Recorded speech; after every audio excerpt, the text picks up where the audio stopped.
Les chirurgies esthétiques sont-elles interdites en islam?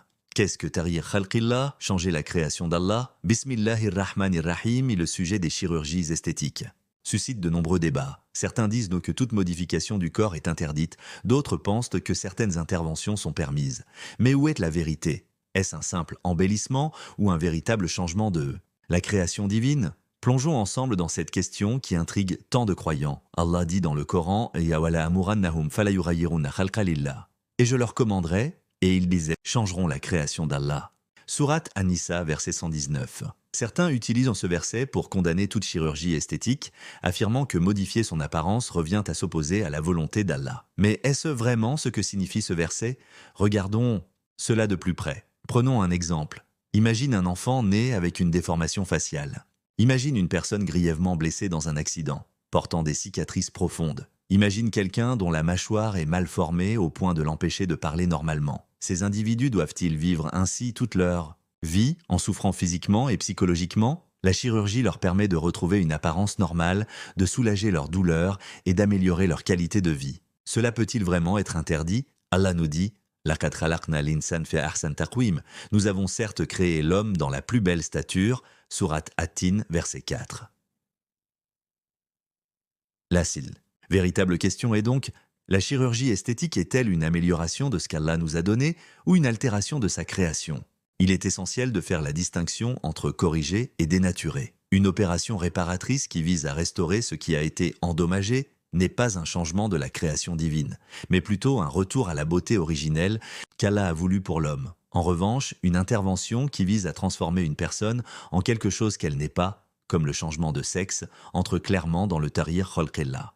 Le changement de sexe est une tentative de modifier l'identité biologique qu'Allah a donnée à chaque individu. Un homme qui se fait opérer pour devenir une femme ou une femme qui tente de devenir un homme va à l'encontre de la nature qu'Allah a créée. Ce n'est pas une correction, ce n'est pas une amélioration, c'est une négation de ce qu'Allah a voulu, wa ma khalaqa la dhakara wal untha, et par celui qui a créé le mâle et la femelle. Sourate Al-Layl, verset 3, un homme a été créé avec des attributs spécifiques.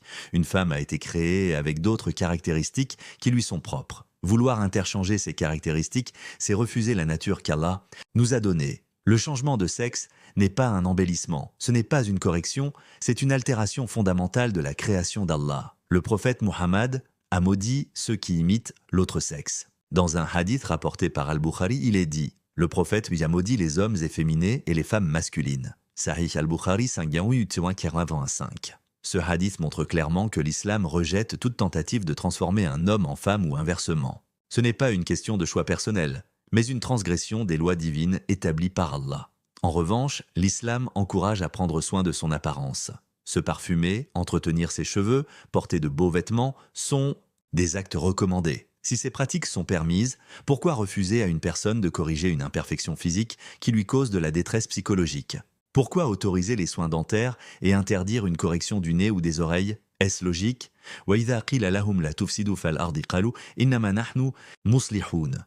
Et quand on leur dit « ne semez pas la corruption sur la terre », ils disent « au contraire, nous ne sommes que des réformateurs ».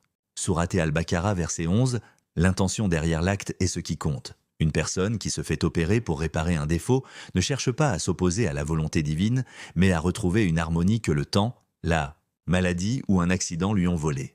Les chirurgies esthétiques ne sont donc pas shram si elles visent à corriger, réparer ou embellir sans altérer l'ordre naturel établi par Allah. L'interdiction concerne uniquement les transformations qui cherchent à modifier l'essence même de la création, comme le changement de sexe. Alors pose-toi la question, est-ce que l'intention derrière l'acte est de mieux vivre ou de nier ce qu'Allah a voulu pour nous? La réponse est là, dans ton cœur et dans ta conscience. Ya ayyuha. L'aqiluna yaoula al-albab, gens doués d'intelligence et de raison.